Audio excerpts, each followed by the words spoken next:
શું બનાવે છે લું તું? ભેળ બનાવું છું શેકેલા બટેટાની. ઓહ અરે સરસ, ચલો ફટાફટ બનાવ, ભૂખ લાગી ગઈ છે મને હવે. પછી શું કરશું? પછી મારે તો જીમમાં જવાનું. મારે તારે આવવાનું છે. મારે ખાસ જરૂર છે જીમની, તારે નથી જરૂર. એ તો તું બતા તો ખરી આપણે પછી ઘરમાં શું નવું ચેન્જ કરીએ છે. એ આપણે હેલો આજે બ્રોકલી તે જે બનાવી હતી જોરદાર હતી. એવું છે તને? અરે બહુ મજા આવી ગઈ. મેં ફર્સ્ટ ટાઈમ જ બનાવી હતી, પણ પછી મેં બનાવી ને તો મને બહુ ભાવી હતી. એકદમ ટેસ્ટી અને એક ટેંગી. હા મસ્ત, આમ ઉપરથી મસાલો છાંટેલો હતો ને, મજા આવી ગઈ હતી. તમે એક વખત ટ્રાય કરજો, હીલું રેસીપી કહેશે તમને, બરાબર ને હીલું? સારું ચલો, તો નેક્સ્ટ આપણે હું કિચનનો વ્લોગ ચાલુ કરવાનો છે રેસીપી માટે. હા એવું કરી દઈએ. અત્યારે ભેળ બનાવું છું, બરાબર? ભેળની રેસીપી જોતી હોય તો કહી દેજો. ના હીલું ભેળ તો બધાને આવડતી. સારું, વાંધો નહીં.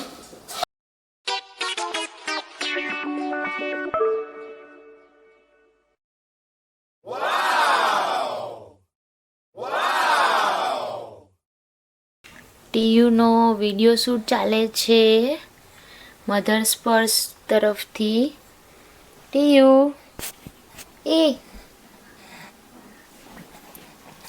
અને રીલ આવશે તો તમે લોકો રીલ જોઈ લેજો. અને ટીયુ પણ બહુ મસ્ત રીતના વિડીયો ઉતારવા દે છે. તો આજે બની રહ્યું છે પંજાબી સબ્જી. પરોઠા કે રોટલી મમ્મી? પરોઠા. સરસ, ચલો. પનીરનું શાક, લચ્છા પરોઠા, પાપડ અને ડુંગળી.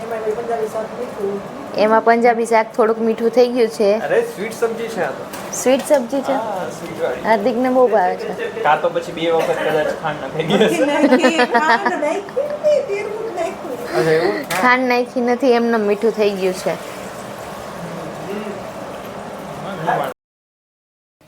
તો હીલું છે વિડીયોની પ્રિપેરેશન કરે છે, સ્પીચની. થઈ ગઈ હીલું? કરું છું, યાદ રાખું છું. હવે યાદ રાખવું બહુ અઘરું પડે છે. લખાઈ તો બધું જાય છે પણ યાદ નથી રહેતું. હાર્દિક શું કરું? એક્ઝામ દેતા રહ્યો, પાછી 11-12ની એક્ઝામ આપી દે.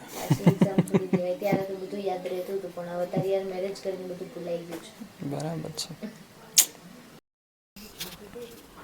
મમ્મી ટીયુને સુવડાવે છે. હા પણ ટીયુને જરાય સુવાની ઈચ્છા લાગતી નથી, એ અલગ વસ્તુ છે. Ignore my hairs and face. આ જો રાજ શું કરે છે? રાજ એવું બધું કરવાની ક્યાં જરૂર છે? તો મારા લુક્સ અને હેર્સને ઇગ્નોર કરજો, કેમ કે મોમ્સ થિંગ એટલે આ તો રહેવાનું જ છે, બરાબર? ટાઈમ નથી મળ્યો હજી, પણ હા હું તમને કહેતી હતી કે મારા ઘરમાં ફર્નિચરનું કામ ચાલે છે. તો લેટ્સ સી કે કેટલું કામ થયું છે અને શું એક્સટેન્ડ કરીએ છીએ અમે, અને શું કરવા માટે એક્સટેન્ડ કરીએ છીએ. જો અહીંયા અમારું ફર્નિચરનું કામ ચાલી રહ્યું છે. અને હવે આનો હા મમ્મી શું કરો છો? હું આકાશ સાફ કરું, આ ડેમો માટે છે આ વસ્તુ. બરાબર. વેચું છું 120 તું સાવણી વેચે છે? ના, હું સાવણીની સુપડી વેચું છું. કેટલામાં? એ જેટલામાં જતી એટલામાં. બરાબર છે. હાજે વેચીશું. જો તો અમે છે ને ફર્નિચરમાં થોડુંક મોડિફિકેશન કર્યું છે.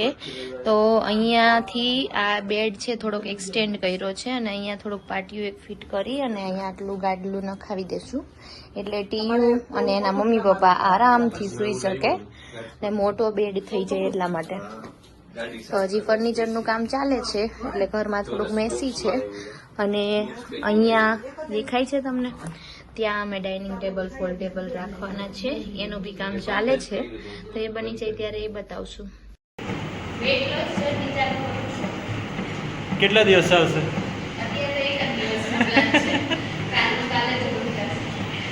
Okay, all the best.